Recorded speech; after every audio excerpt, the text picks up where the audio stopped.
My name is Rick, and you're watching the inaugural episode of BreachPulse. So what actually is BreachPulse? Back in September of this year, 2023, I was putting together security briefings for a bunch of my clients, and it dawned on me that my analysis that I put into these security briefings could go out as a newsletter. As time went on, I figured out that it would be nice if there was a podcast to go with this. So BreachPulse is basically a manually curated database of publicly reported security breach information. So when somebody's business gets popped by hackers, you have to report that to state regulators in the US. All 50 states have breach reporting requirements. So I take that information, I bring it in to BreachPulse, grab everything from how many people were affected, when the breach was discovered, how long it went for. I take all that public information and I put it into a database for later analysis. And then what I do is I go in and I look at each of those breaches and I assign a rating to the breach impact and the breach response. We're going to do the overall breach snapshot for the last 60 days. So across all the breaches that we're tracking for this episode, which go back over the last 60, there are 69 breaches affecting 9.2 million users. The median date to detect a breach, according to these publicly available breach disclosures, is 74 days. And a median value of 34 days from detection to actually notifying regulatory bodies like state attorney generals and the SEC and such. Now, I chose median values, and I think this is really important because these times are all over the place. Some businesses detect these breaches immediately. Some of them have no idea that they're cooking under the surface until one day the ransomware gets sprung, and that could be 180 days. And it's not until they do the postmortem that they figure out when the actual breach occurred. By taking the median, I feel like this is a more accurate representation of what one could expect in normal breach circumstances. So that's why I chose median values, and I use them anywhere where you would like have to average something out.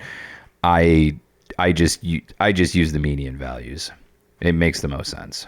So in addition to personally identifiable information, social security numbers are the dominant type of information that was affected in the breaches that I'm currently tracking, followed very closely by financial account numbers. So that would be ACH numbers, that would be credit card numbers, all three tracks. So credit card number, expiration date, CVV, etc.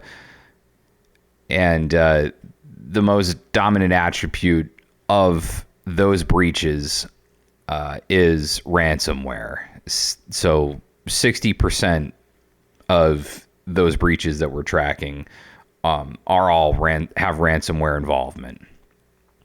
Followed very closely by inadvertent disclosures. So as I mentioned before, I go through and I rate all these breaches, and then I take all those breaches, I grab the median value, and I do them on an individual basis, but then I chart them at the month level to see where the trends are.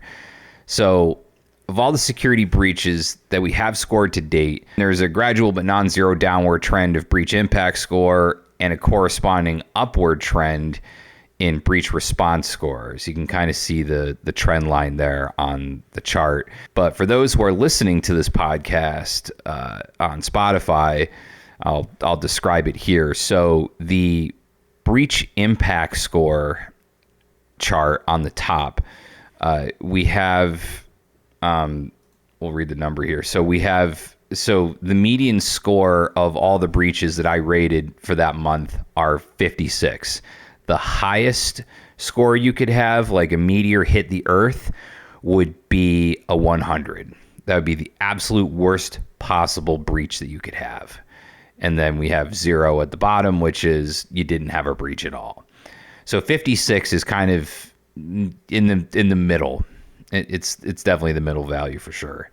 In October, we have 56. Then the median score in November goes down to 44. Goes back up again for December, though I haven't rated that many breaches for this month because we're only 9 days into it. But so far, the median value is 53. So that number could go up or down.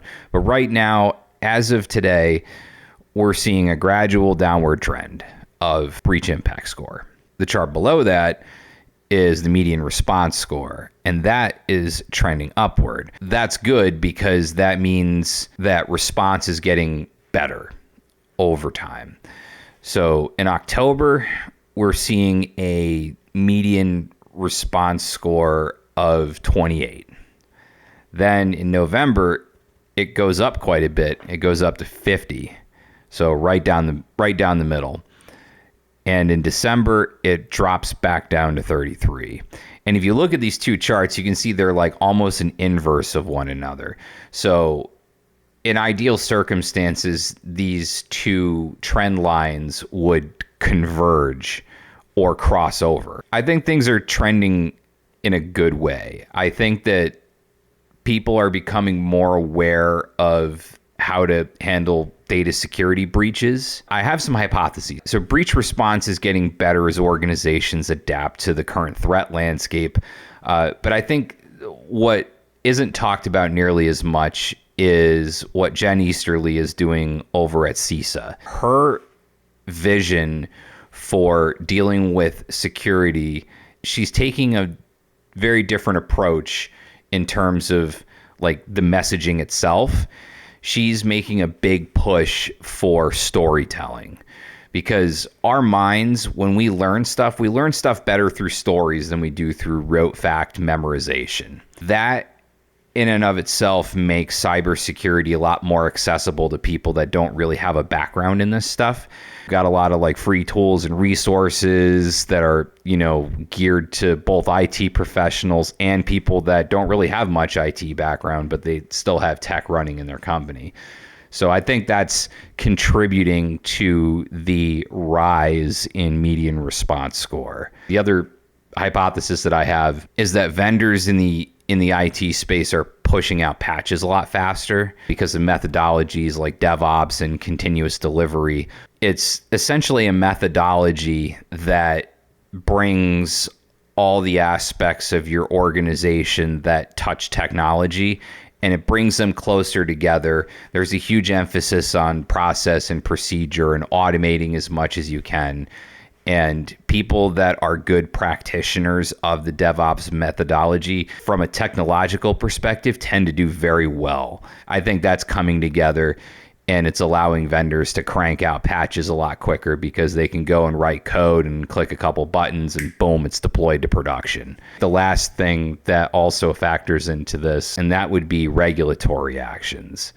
So this month, in the middle of this month, I think December 15th, the Securities and Exchange Commission, the quote unquote cyber rule, goes into full enforceability in mid-December. So what that is when you get breached, you have less than 7, I think you have like 6 days. You have like 6 days to report to the Securities and Exchange Commission by way of a form known as 8K.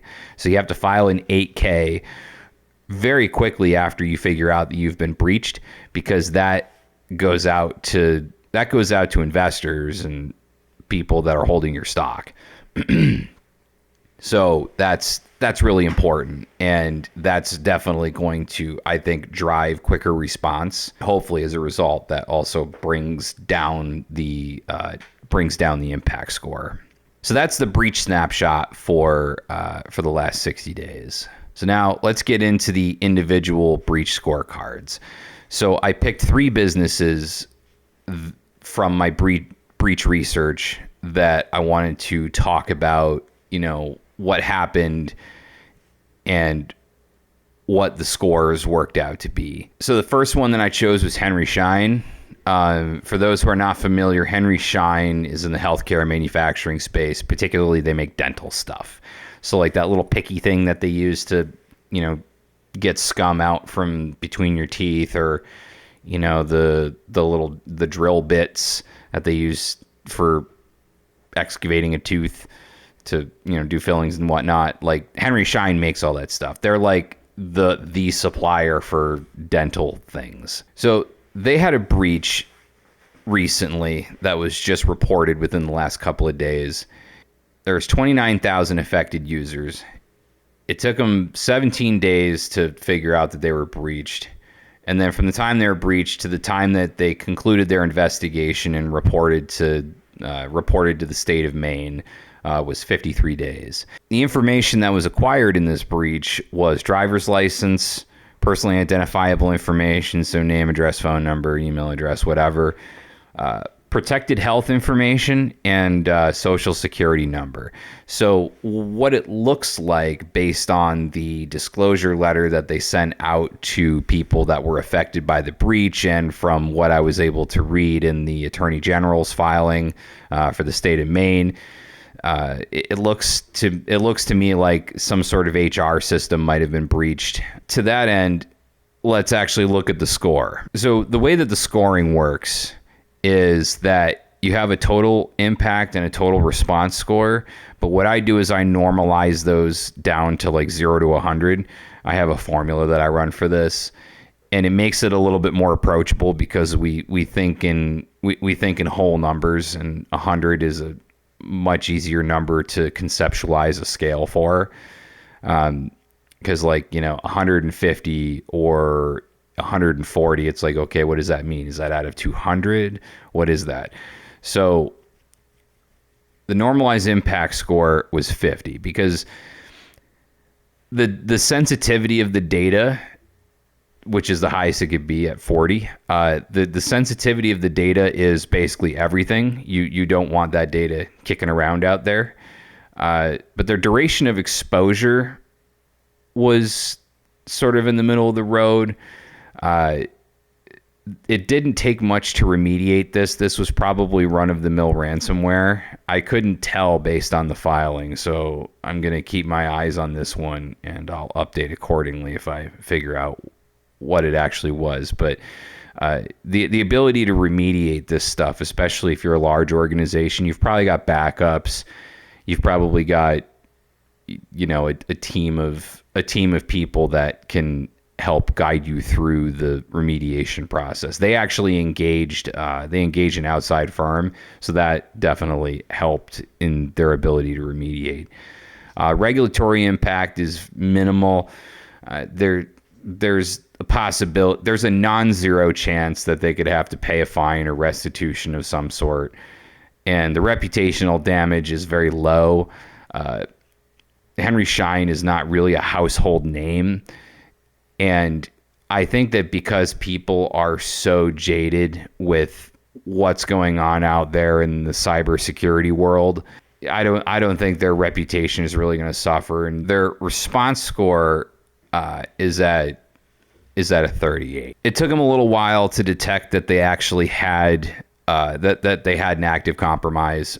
And that could be any number of things. That could be an unpatched system. That could be that they don't have visibility into what's actually going on inside their network, or they have visibility but not everywhere. And by visibility, I'm referring to something called a SIM tool. And again, this is just a surface assessment. This is not, I'm not stating that as fact, but that's just my speculation on the matter. So to that end, I think that they probably don't have a ton of visibility into what's going on the network itself, and as a result, they just had no idea that they had a compromise. The time to notification was a little bit long. I haven't been able to find any other sources on the breach, so they could have notified regulators sooner, but according to the state of Maine, it showed up on their website on yesterday. So from when the breach happened until when it actually got reported was kind of long.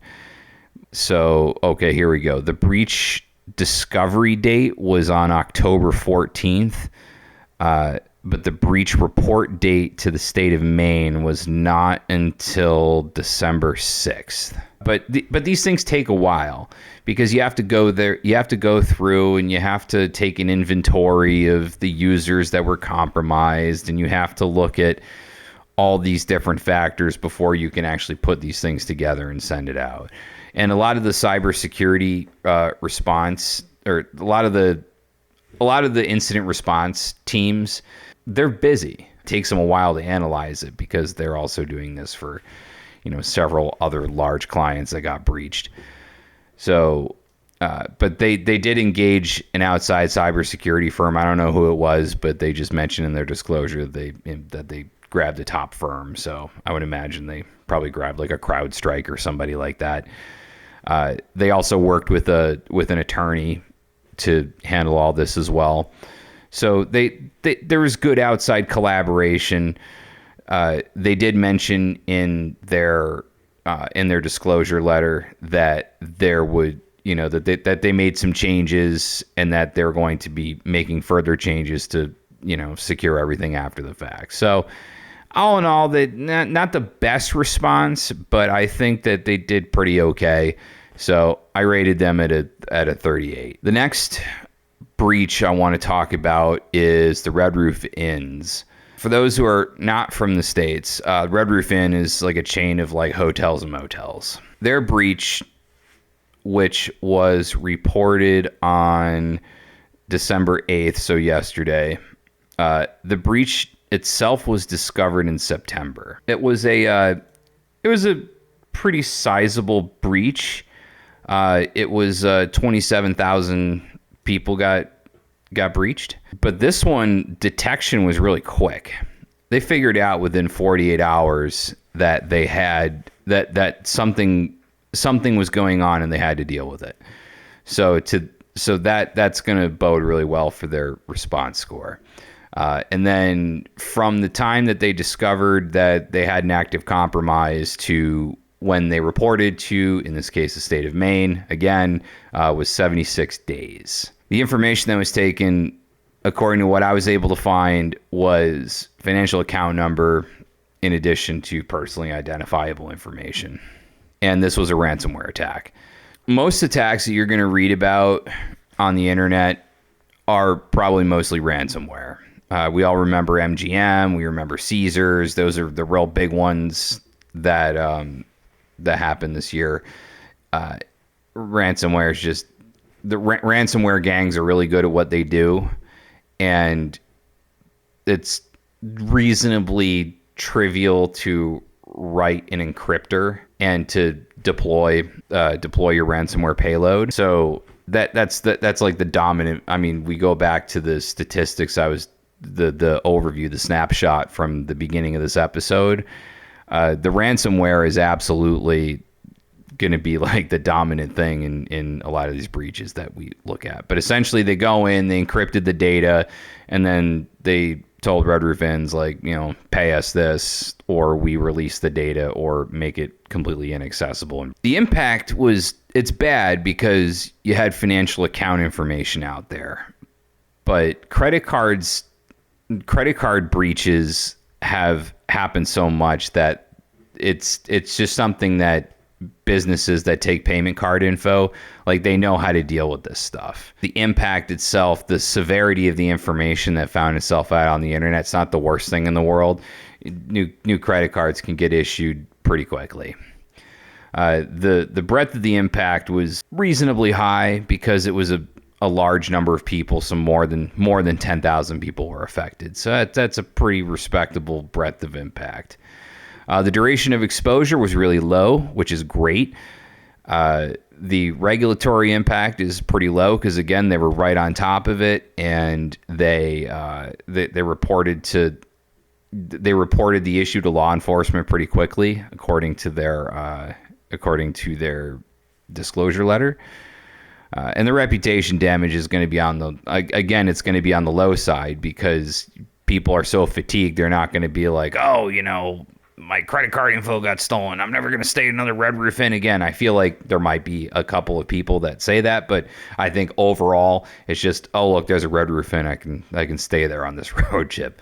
Like, it's not going to, this isn't going to be a killer for Red Roof Inn. They will continue to exist. The response score to that end is great, 77. I believe it's the highest in my system right now. Their time to detection, real short. They got it. They got right on it, and they started dealing with it right away.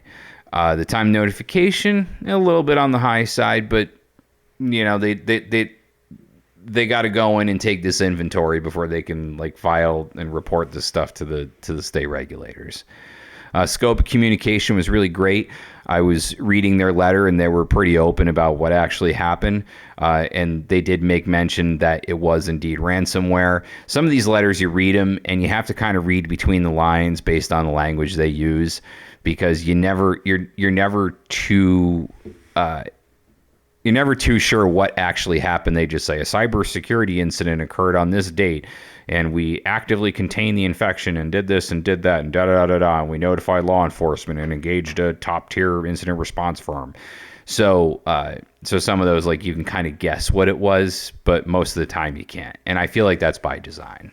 But they were pretty open. They talked about the ransomware. They talked about what they did they contained it right away, and they launched a full investigation internally. And then they talked about some post-breach improvements. They talked about getting users better training.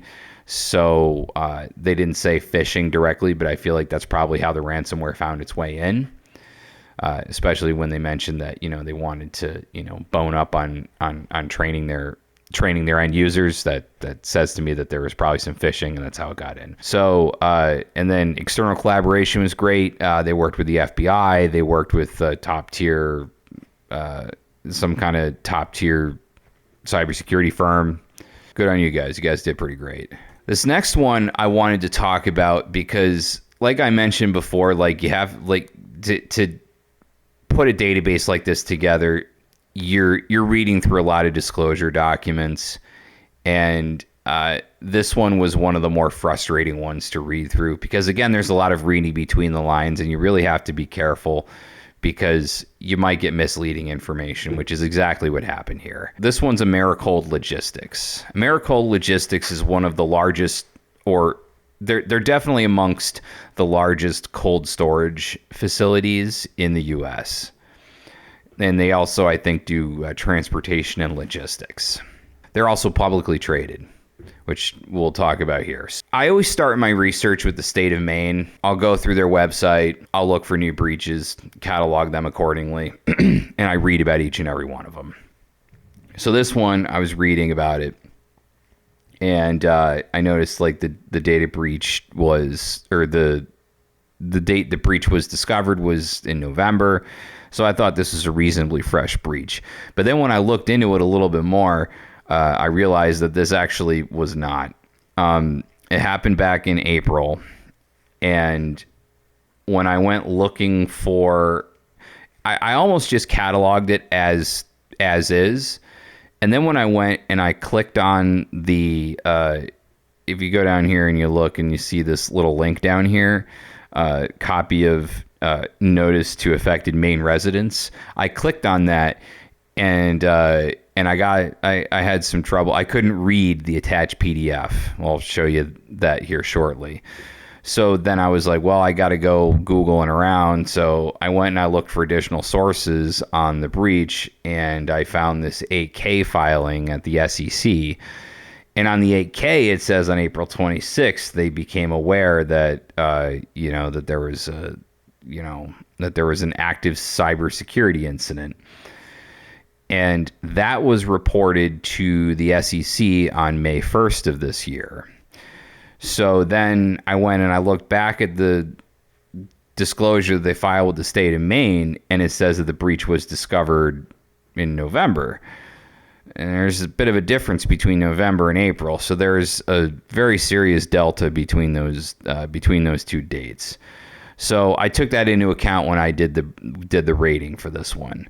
But this was a pretty sizable breach. This one was this is what it looked like here. We're looking at a window with a bunch of garbage in it. That's what happened when I clicked on that link, and that's why I had to go and go looking around. Normally, you click that link, a PDF downloads, you open the PDF and you read it. But this dropped an HTML file on my in my downloads folder. They had 129,000 people that got breached. Now, according to like when they detected the incident, and what they said in the SEC filing, it looks like they picked this one up right away. So this looks like it was detected on the same day. And then they notified the SEC really quick. They notified them within 5 days. So they were obviously keenly aware of upcoming legislation or the upcoming enforceability of the cyber rule. So this one was driver's licenses and personally identifiable information. So I would imagine you don't want driver's licenses just floating around out there on the dark web. They could use that to reverse engineer your identity through, other breach data floating around out there. Impact score, this one's 55. Data sensitivity was on the sensitive side, but from what I can see right now, it's not social security numbers kicking around out there. But it's definitely driver's licenses with home addresses. You don't want that stuff floating around out there, especially with your picture on it. Duration of exposure is pretty short. Breadth of impact was pretty big because 100,000 plus people is a lot of people. Regulatory impact, I would imagine there's a non-zero chance for fines. Reputational damage, probably a little more elevated than normal because this is not the first breach that they've had like this. They've had a couple of them.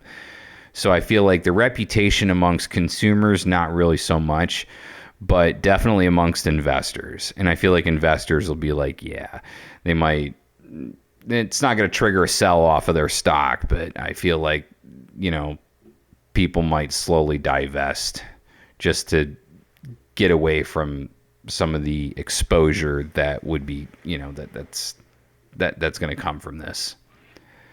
So the response score is 44.